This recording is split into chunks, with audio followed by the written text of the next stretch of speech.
get to that exclusive now. A 39-year-old South African has been arrested in Rio in Brazil. He allegedly beat and stabbed his ex-girlfriend to death in 2013. He then fled to South America. It's believed he will be extradited to South Africa soon. Michael Apple has been following the story. He's got all the latest for us. Let's just get all the information from him. Michael, intriguing, and I suppose a case of justice finally catching up. But what do we know about this case and this person? The 39-year-old suspect is Gerhardus Janssen van Vieren. The reason I can name him is because he appeared in court numerous times in 2013, mid-2013. This is after he beat and stabbed to death 25-year-old Andrea Fenter. She was stabbed to death outside of her complex. He was captured on CCTV cameras. He appeared in the Palm Ridge Magistrates Court in mid-2013. He attempted to apply for bail 9 times.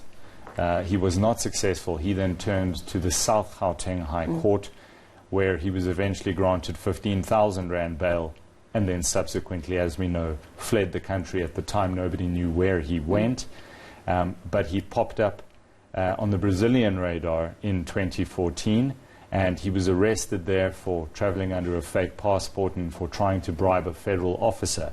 He spent some time in a Brazilian prison, and as I understand it, he was released in 2016, disappeared into the woodwork, but all of a sudden now has reappeared on the radar.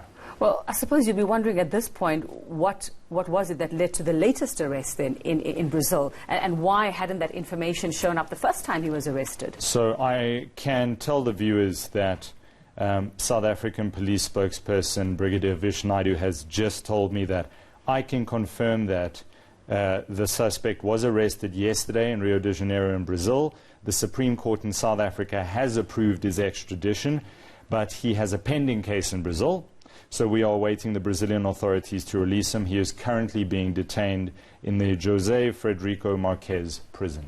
Okay, so we don't know what led to this arrest at this point.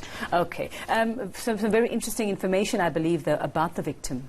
His girlfriend yes, at the time, she was, according to media reports from the time, the first test tube baby. Wow. That Mr. and Mrs. Fenter had been waiting 13 years for. Goodness. So an incredible tragedy. And from media reports from the time, when there was a lot of fear around Janssen van Vieren being released because he had allegedly been threatening the parents of the victim. So they were saying, please do not give this man bail. We fear for our lives. Bail is then subsequently given, and then he flees the country.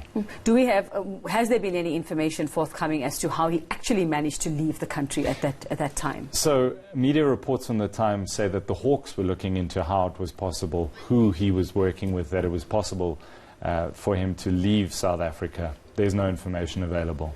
Well, I suppose there's going to be more digging now. It wasn't that long ago. I mean, we're looking at, what, 7 years ago? I'm sure a lot of those people are still around who were involved in that case at the time.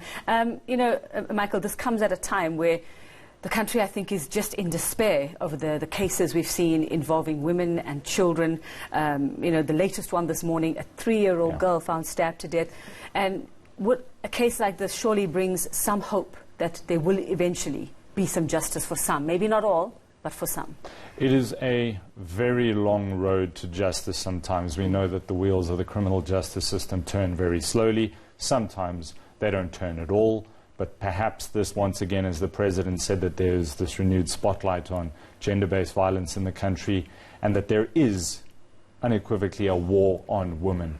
Yes, this happened in 2013, but let's not pretend that the war on women only started this year. So perhaps it's been a long road to justice, but perhaps this man, with the assistance of the Brazilian authorities, will finally have his day in court. And any idea when we might see him back here in South Africa? I'm hoping to find that out a little bit later. All right, today. well, we'll let you get on with your work, Michael Apple. And yes, I suppose a story that brings hope for some at this point, and we'll continue to keep an eye on that one and track that one. Michael will for us.